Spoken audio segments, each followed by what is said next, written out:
Switzerland में carol जंगल के अंदर भाग रही है अपने साथ हीरे लेकर जो उसने अभी चोरी किए हैं। उसका दोस्त एलेक्स पास ही कहीं छुपा बैठा है उसके हथियारों के साथ, ताकि अगर कुछ गलत हो जाए तो मदद कर सके। लेकिन तभी एलेक्स का ध्यान बढ़ जाता है जब उसके बॉयफ्रेंड का कॉल आता है जो उसे ब्रेकअप के लिए कॉल करता है। कैरोल उसे डांटती है क्योंकि अगर एलेक्स ध्यान नहीं देगी तो वो रास्ता भटक सकती है। एलेक्स फोन काट देती है और वापस कैरोल को रास्ता बताने लगती है। जब दोनों फिर से मिलती हैं तो वो जंगल के बीच से एक 4 व्हीलर में बैठकर भाग निकलती हैं। उसी वक्त बहुत सारे ड्रोन्स उन्हें ढूंढ लेते हैं और फायरिंग शुरू कर देते हैं। अब पीछा शुरू हो जाता है। एलेक्स 4 व्हीलर बहुत तेजी से चलाती है और गोलियों से बचती है, लेकिन अगर वे पलटकर वार नहीं करेंगी तो बचना नामुमकिन है। कैरोल ड्राइविंग सीट संभालती है और एलेक्स पीछे की सीट पर जाकर अपनी गन निकालती है और ड्रोन पर फायर करती है। लेकिन क्योंकि वो अब भी अपने बॉयफ्रेंड को लेकर परेशान है, उसके निशाने चूक जाते हैं और ड्रोन के हमलों से गाड़ी को भी नुकसान होता है। जब कैरोल उसे याद दिलाती है कि फोकस करो तो एलेक्स एक बड़ी गन निकालती है और एक एक करके सारे ड्रोन गिरा देती है। दोनों अपनी जीत का जश्न मनाती हैं, लेकिन तभी 4 व्हीलर रुक जाता है क्योंकि उसमें पेट्रोल लीक हो रहा होता है। जैसे ही वे गाड़ी से बाहर निकलती हैं, एक नया ड्रोन आता है और गाड़ी पर फायर करता है, जिससे उसमें धमाका हो जाता है। एलेक्स उस धमाके से निकले धुएं का इस्तेमाल करती है और उस ड्रोन को भी शूट कर देती है। इसके बाद दोनों पहाड़ की एक जगह पर जाती हैं जहां उन्होंने एक स्नैक्स की टोकरी छुपा रखी होती है, लेकिन वहां भी एक और ड्रोन आ जाता है जिसे एलेक्स फटाफट गिरा देती है। छोटा ब्रेक लेने के बाद दोनों पहाड़ से छलांग लगाती हैं और स्पेशल सूट की मदद से हवा में उड़ती हैं और व्यू का मजा लेती हैं जब तक कि वे पानी में गिर नहीं जाती। कुछ समय बाद पेरिस में कैरोल को पता चलता है कि वो 6 हफ्ते की प्रेग्नेंट है। उसने प्रोटेक्शन इस्तेमाल नहीं किया था क्योंकि एक सर्जन ने उसे कहा था कि वो प्रेग्नेंट नहीं हो सकती, लेकिन डॉक्टर ने गलती कर दी थी। अब कैरोल के पास कुछ हफ्ते हैं तय करने के लिए कि वो बच्चा रखेगी या नहीं, और क्योंकि ये एक हाई रिस्क प्रेगनेंसी है, उसे अब शांति और सुकून की जरूरत है। शाम को कैरोल एक शेडी बिल्डिंग में जाती है कुछ अपराधियों से मिलने के लिए और एलेक्स छुपकर बैकअप के लिए मौजूद होती है। कैरोल उन्हें हीरे देती है और वे लोग पहले जांच करते हैं कि हीरे असली हैं या नहीं, फिर कहते हैं कि उन्होंने पेमेंट कैरोल के बॉस को भेज दी है। ये सुनकर कैरोल गुस्से में आ जाती है और कहती है कि ऐसा तो डील में तय नहीं हुआ था। क्रिमिनल अपने कुत्ते को बुलाता है और कैरोल को धमकी देता है कि अगर उसने मना किया तो कुत्ते को उस पर छोड़ देगा। तभी एलेक्स तुरंत अपनी गन की लेजर साइट उस आदमी की छाती पर दिखा देती है, जिससे डरकर वो लोग कैरोल को जाने देते हैं। बाद में कैरोल एलेक्स से कहती है कि अब उसे इस खतरनाक जिंदगी और गुंडों से तंग आ गई है और वो अब क्रिमिनल लाइफ छोड़ना चाहती है। एलेक्स पहले हिचकिचाती है लेकिन फिर मान जाती है। अगले दिन दोनों एक मूवी थिएटर में मिलती हैं अपने बॉस से, जिसे सब गॉड मदर के नाम से जानते हैं। जब कैरोल और एलेक्स गॉड मदर को बताते हैं कि वे अब ये काम छोड़ना चाहते हैं, तो गॉड मदर हंसती है और कहती है कि इस बिजनेस को कोई नहीं छोड़ता। जितनों ने कोशिश की है सब मारे गए हैं। पर दोनों ठान लेती हैं कि अब तो बस वे जंगल में जाकर ऑफ द ग्रिड जिंदगी जिएंगी ताकि गॉड मदर उन्हें ढूंढ ना सके। शुरुआत में तो वहां सिर्फ पेड़ पौधे लगते हैं, लेकिन कैरोल अपनी आंख में लगे स्कैनर से एक छुपा हुआ दरवाजा ढूंढ लेती है जो उन्हें उनके नए घर तक ले जाता है। उस रात वे मस्ती करती हैं, फ्यूचर की प्लानिंग करती हैं और पुराना म्यूजिक सुनकर डांस करती हैं। लेकिन जब वे सो जाती हैं तो उनका पालतू खरगोश जंगल में भाग जाता है। उसकी आवाज से उनकी नींद खुलती है और उसी वक्त गॉड मदर के असैसिन्स उनके घर पर गोलियां चलाना शुरू कर देते हैं। घर की दीवारें बुलेट प्रूफ होती हैं, इसलिए वे फिलहाल सेफ होती हैं, लेकिन एलेक्स को चिंता होती है क्योंकि गोलियों का निशाना उसकी मूवमेंट को फॉलो कर रहा होता है, यानी टारगेट वही है। आखिरकार फायरिंग रुक जाती है और खरगोश वापस घर लौट आता है, जिससे असैसिन को पेट डोर का पता चल जाता है। वो अपने गन का मुंह उस होल में डालता है और फिर फायर करता है, जिससे बहुत सारा सामान और फर्नीचर तबाह हो जाता है। लेकिन कैरोल और एलेक्स बच जाती हैं क्योंकि वो कवर में होती हैं। बदकिस्मती से खरगोश मारा जाता है और एलेक्स उसका शरीर पकड़कर रोती है और बदला लेने की कसम खा लेती है। कुछ वक्त बाद एक रेस्टोरेंट में कैरोल गॉड मदर से मिलती है। गॉड मदर कंफर्म करती है कि असैसिन्स का असली टारगेट सिर्फ एलेक्स थी। फिर वो अपने बॉडीगार्ड को कहती है कि एक कुक पर गन तान दे और कैरोल को धमकी देती है, अगर उसने आखिरी मिशन नहीं किया तो कुक को मार देगी। कैरोल के पास कोई चॉइस नहीं होती तो वो मान जाती है, लेकिन शर्त रखती है कि उसे $2 मिलियन चाहिए ताकि वो हमेशा के लिए रिटायर हो सके। मिशन होता है कॉर्सिका के एक आइलैंड पर जाकर एक कीमती चीज चुराना। कैरोल को अपनी टीम खुद बनानी होती है। इसके बाद कैरोल और एलेक्स जाते हैं मास्टर प्लानर अबनर से मिलने, जो इस चोरी का पूरा प्लान बनाएगा। उनका टारगेट होता है एक फेमस पेंटिंग जिसे एक कॉन्वेंट में एग्जीबिशन के लिए लगाया जाएगा। लेकिन उनके पास उस जगह का मैप नहीं होता, तो सबसे पहले उन्हें ब्लूप्रिंट्स चुराने होंगे।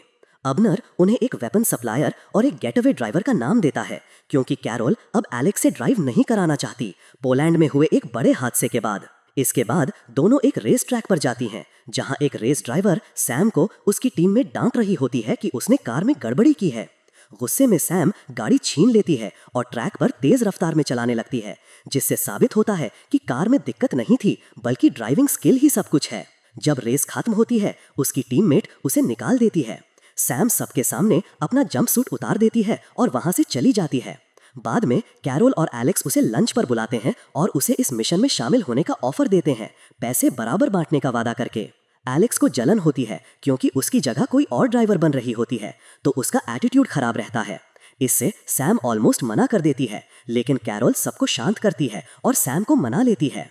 कुछ समय बाद तीनों महिलाएं एक शिप से उस आइलैंड पर जाती हैं और वहां एक शानदार घर में रुकती हैं। फिर वो लोग क्लैरेंस से मिलने जाते हैं, जो बाहर से तो ग्रोसरी स्टोर चलाता है, लेकिन असल में हथियारों का धंधा करता है। क्लैरेंस उन्हें सारे हथियार दे देता है और एलेक्स को उसमें क्रश हो जाता है। वो उससे फ्लर्ट करने लगती है। क्योंकि सैम ने कभी गन नहीं चलाई थी, तो अगला स्टेप होता है एक खुली जगह पर जाकर कैरोल उसे गन चलाना सिखाती है। उस शाम एलेक्स नोटिस करती है कि कैरोल अब शराब नहीं पी रही और कैरोल को झूठ बोलना पड़ता है, क्योंकि वो अपनी प्रेगनेंसी छुपा रही होती है। आधी रात को कैरोल को कुछ खाने का मन करता है, तो वो फ्रिज में रखी चीजें खाने लगती है। एलेक्स उसे रंगे हाथ पकड़ लेती है और सोचती है कि कैरोल मेनोपॉज में जा रही है। अगले दिन सैम कैरोल से पूछती है कि उसने एलेक्स से पहली बार कब मुलाकात की थी। वो भी अपने परिवार से भाग गई थी, बिल्कुल वैसे ही जैसे कैरोल उसी उम्र में भागी थी। उनकी मुलाकात एम्स्टर्डम में हुई थी, जब कैरोल एक डायमंड हीस्ट पर काम कर रही थी और उसे लगा था कि एलेक्स इस काम के लिए परफेक्ट पार्टनर होगी। ब्रेकफास्ट के बाद एलेक्स और कैरोल सैम को जमकर ट्रेनिंग देती हैं, जैसे दौड़ना, तैरना और भी शूटिंग प्रैक्टिस। यही उनका रूटीन होता है अगले कुछ दिनों तक, जब तक कि वो पेंटिंग कॉन्वेंट में नहीं पहुंच जाती। हालांकि वो लोकल मार्केट में घूमने या बाहर जाने के लिए ब्रेक्स भी लेती हैं। एक दोपहर जब कैरोल को थोड़ी अकेली फुर्सत मिलती है, वो अपने डॉक्टर को कॉल करती है और कहती है कि वो बेबी को रखने वाली है। शाम को कैरोल गलती से डिनर खराब कर देती है और प्रेगनेंसी हार्मोन की वजह से रो पड़ती है। एलेक्स उसे समझाती है कि ये तो बस एक छोटी सी गलती है और वो सारा खाना खुद खा लेती है। फिर कैरोल अनाउंस करती है कि इस बार एलेक्स और सैम अकेले जाकर ब्लूप्रिंट्स चुराएंगी, क्योंकि वो चाहती है कि दोनों आपस में मेल जोल बढ़ाएं। अगले दिन सैम रेनोवेशन कंपनी जाती है, जबकि एलेक्स एक दूसरी बिल्डिंग में छिपकर उसे कवर देती है। क्योंकि वहां कोई सिक्योरिटी नहीं है, सैम आसानी से ऑफिस में घुस जाती है और अपने फोन से कंप्यूटर हैक कर लेती है। वो सक्सेसफुली प्रिंट्स निकाल लेती है और रिलैक्स हो जाती है, लेकिन तभी एलेक्स उसे वार्न करती है कि कोई आ रहा है। सैम बहुत नर्वस हो जाती है, लेकिन एलेक्स उसे कहती है कि टेंशन मत ले, और फिर सारे एम्प्लॉइज को ट्रैंक्विलाइजर डार्ट से शूट कर देती है।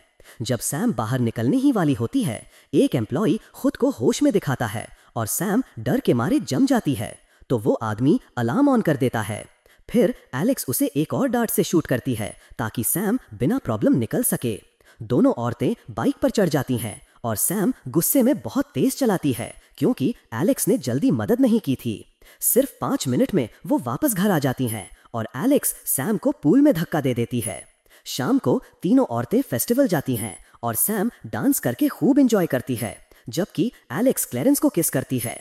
एक औरत सैम में इंटरेस्टेड होती है और उसे किस करने की कोशिश करती है, लेकिन सैम उसे दूर हटा देती है।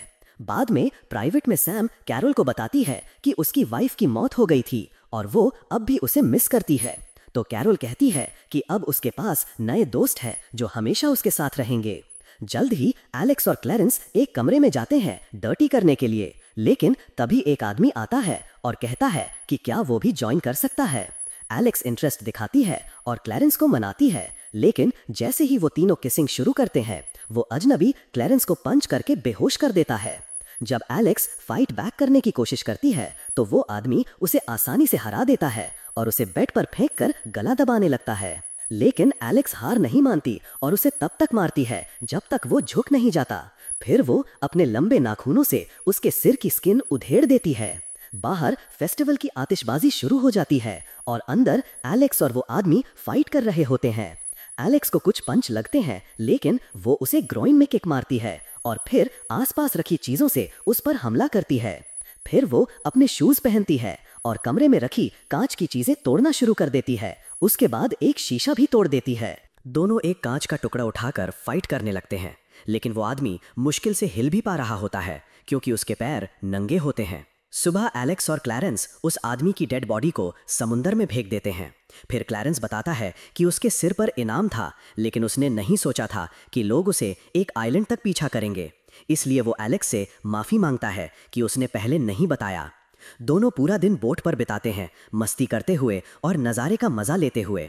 क्लैरेंस कुछ क्रिमिनल्स की कहानियां भी शेयर करता है जिन्हें वो जानता है। उधर गॉड मदर कैरोल से मिलने घर आती है और मानती है कि वो एलेक्स की जगह सैम को लेना चाहती है, लेकिन क्लैरेंस साफ मना कर देता है क्योंकि वो अपनी बेस्ट फ्रेंड से रिश्ता नहीं तोड़ना चाहता। जब एलेक्स घर आती है तो बताती है कि क्लैरेंस की कहानियों की मदद से उसे उन असैसिन्स का पता चल गया है जिन्होंने उसके खरगोश को मारा था। फिर पूरी टीम डाउनटाउन जाती है और एलेक्स हमेशा की तरह अपनी स्नाइपर पोजीशन में छुप जाती है। कैरोल और सैम उन असैसिन्स के पास जाकर एक्टिंग करते हैं कि वो डांसर हैं और शो के लिए उनका ऐड देखा था।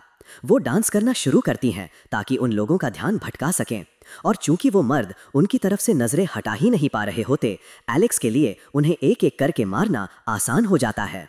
चूंकि कल बहुत बड़ा दिन है, औरतें आज का बाकी वक्त मस्ती और बॉन्डिंग में बिताती हैं। वापसी पर कैरोल आखिरकार बताती है कि वो प्रेग्नेंट है। उसके दोस्त हैरान तो होते हैं, लेकिन पूरा साथ भी देते हैं। इसके बाद वो अबनर से मिलते हैं प्लान की फाइनल डिटेल्स के लिए। कल रात अटैक करेंगे क्योंकि एक बहुत बड़ा डर्बी मैच होगा जिससे सारे गार्ड्स का ध्यान टीवी पर रहेगा। पेंटिंग टॉप फ्लोर पर है तो कैरोल और एलेक्स एक सीक्रेट टनल से बाहर निकलेंगी। सैम कार में इंतजार करेगी एस्केप के लिए, और अबनर अपनी बुजुर्ग गर्लफ्रेंड के साथ एक फूड ट्रक संभालेगा जिससे वो औरतों को कॉन्वेंट के पास बिना शक के पहुंचा पाएंगे। अगले दिन अबनर बिना किसी दिक्कत के कॉन्वेंट के पास ट्रक पार्क कर देता है। कैरोल और एलेक्स उन मूर्तियों में छुप जाती हैं जो गिफ्ट के तौर पर कॉन्वेंट भेजी जाती हैं। अंदर पहुंचने के बाद औरतें अबनर के सिग्नल का इंतजार करती हैं, लेकिन वो गलती से अपना ईयरपीस उस सॉस में गिरा देता है जो वो बना रहा होता है। इंतजार करते करते थक चुकी औरतें मूर्तियां तोड़कर बाहर निकल आती हैं, लेकिन हालात और भी खराब हो जाते हैं जब एक बहुत बड़ा टीवी क्रू वहां पहुंच जाता है। पता चलता है कि आज रात एक फेमस म्यूजिशियन का म्यूजिक वीडियो कॉन्वेंट में शूट होना है। अबनर और उसकी गर्लफ्रेंड वर्कर्स से घिर जाते हैं जो खाना मांग रहे होते हैं, और उन्हें अपनी कवर स्टोरी बचाना के लिए वाकई में खाना बनाना पड़ता है। सैम को भी कैमरे में आने से बचने के लिए मूव करना पड़ता है और अब वो बिल्डिंग के पास नहीं रह जाती। उधर एलेक्स सिक्योरिटी टीम को ढूंढकर उन्हें जल्दी से ट्रैंक्विलाइजर डार्ट से सुला देती है और उस आदमी को भी गिरा देता है जो कैरोल के पीछे आता है। फिर ये जोड़ी एलिवेटर लेती है और सैम से बात करने की कोशिश करती है, लेकिन उन्हें चुप रहना पड़ता है क्योंकि 2 क्रू मेंबर भी साथ में आ जाते हैं। अगली मंजिल पर पहुंचते ही वो देखते हैं कि वहां ढेर सारे वर्कर्स हैं, लेकिन कैरोल मिशन कैंसिल करने से मना कर देती है और कहती है कि ये सब एक अच्छा डाइवर्जन बन सकते हैं। सीढ़ियों पर 2 गार्ड्स होते हैं तो वो जल्दी से वो दोनों गार्ड्स को मारते हैं जब तक कि वो बेहोश नहीं हो जाते। एलेक्स बॉडीज को छुपाने लगती है, वहीं कैरोल अलार्म सिस्टम को हैक करके उसे बंद कर देती है। तभी एक रैंडम वर्कर अंदर आ जाता है और एलेक्स को उसे भी बेहोश करना पड़ता है। इसके बाद कैरोल पेंटिंग काटने का काम शुरू करती है, लेकिन अब अंधेरा नहीं रहा क्योंकि क्रू ने बहुत तेज लाइट्स इंस्टॉल कर दी हैं। उसी वक्त एक और क्रू मेंबर एग्जीबिशन देखने अंदर आता है और कैरोल बहाना बनाती है कि वो म्यूजिक वीडियो के लिए डेकोरेशन कर रही है। वो आदमी उसकी बात मान लेता है और बिना रुके बातें करता रहता है, जबकि कैरोल पेंटिंग निकालने का काम खत्म करती है। शुक्र है कि वो आखिरकार चला जाता है और दोनों औरतें बिना किसी और दिक्कत के पेंटिंग लेकर कॉन्वेंट से बाहर निकल जाती हैं। अगले दिन टीम अपनी सक्सेस सेलिब्रेट करती है। कैरोल चुपचाप एक सीक्रेट कॉल करती है एक खास प्लान अरेंज करने के लिए। फिर एलेक्स बताती है कि क्लैरेंस देश छोड़कर अकेले जा रहा है और कैरोल उसे कंफर्ट करने की पूरी कोशिश करती है। बाद में पेरिस में कैरोल गॉड मदर से मिलने जाती है, जबकि सैम और एलेक्स अपनी पुरानी जगहों पर इंतजार करती हैं। कैरोल जैसे ही पेंटिंग हैंडओवर करती है, गॉड मदर उसे प्राइवेट में बात करने के लिए एक और रूम में ले जाती है, ये जानते हुए कि उस एंगल से एलेक्स कुछ नहीं देख सकती। गॉड मदर ऐलान करती है कि वो कैरोल को रिटायर नहीं होने देगी और उसे धमकी देती है कि अगर उसने बात नहीं मानी तो उसके करीबियों को मार डालेगी। लेकिन कैरोल शांत रहती है और अपने कोऑर्डिनेट्स जोर से बोल देती है ताकि एलेक्स गोली चला सके। बॉडीगार्ड तुरंत मारा जाता है और गॉड मदर कैरल को पागल कहती है, इससे पहले कि वो भी गोली लगने से मर जाए। गॉड मदर की गैंग इमारत में घुसने लगती है तो एलेक्स तेजी से सबको शूट करने लगती है, जबकि कैरल उस दिन की बात करती है जब वो पहली बार मिली थी। थोड़ी देर बाद पुलिस भी पहुंच जाती है और सैम को मूव करने के लिए कहा जाता है। कैरल एलेक्स को बताती है कि वो उसके लिए कितनी जरूरी है, जिससे एलेक्स रोने लगती है। कैरल ये भी मानती है कि वो इस मीटिंग में ये जानते हुए आई थी कि वो जिंदा वापस नहीं जाएगी। एक गुंडे को मारने के बाद कैरल एलेक्स से कहती है कि वो उसे छोड़कर चली जाए और एक नई सुरक्षित जिंदगी शुरू करे। उसी वक्त पुलिस अंदर घुसती है और कैरल गन उठाती है, जिससे एलेक्स को अपनी सबसे अच्छी दोस्त को मरते हुए देखना पड़ता है। सैम पुलिस वालों को स्नाइपर के बारे में बात करते हुए सुनती है और एकदम जमी हुई एलेक्स को भागने को कहती है। अपार्टमेंट की ओनर एलेक्स को होश में लाती है और एलेक्स दौड़ना शुरू कर देती है, लेकिन पुलिस सामने के दरवाजे पर होती है और कोई और रास्ता नजर नहीं आता। जैसे ही वो कैरल की बॉडी को ले जाते हुए देखती है, सैम उसे सही कमरे की तरफ गाइड करती है और फिर वहां से गाड़ी चलाकर निकल जाती है। अब एलेक्स रूफ तक पहुंच पाती है और पुलिस से छिप जाती है। 4 साल बाद सैम एलेक्स से मिलने उसके गांव वाले घर आती है। एलेक्स ने इन सालों में उसकी कोई कॉल रिसीव नहीं की थी, फिर भी उसे अंदर बुला लेती है। फिर सैम उसे एक वेकेशन पर चलने के लिए मनाती है, एक खास सरप्राइज के लिए। कुछ वक्त बाद वो दोनों रेगिस्तान में पहुंचती हैं और एलेक्स हैरान रह जाती है जब देखती है कि कैरल जिंदा है और एक प्यारी सी बेटी के साथ रह रही है। असल में वो पुलिस एक स्पेशल टीम थी जिसे कैरल ने अपनी फेक डेथ प्लान करने के लिए हायर किया था। तीनों औरतें एक इमोशनल रियूनियन करती हैं और अपनी नई जिंदगी को एंजॉय करना शुरू कर देती हैं।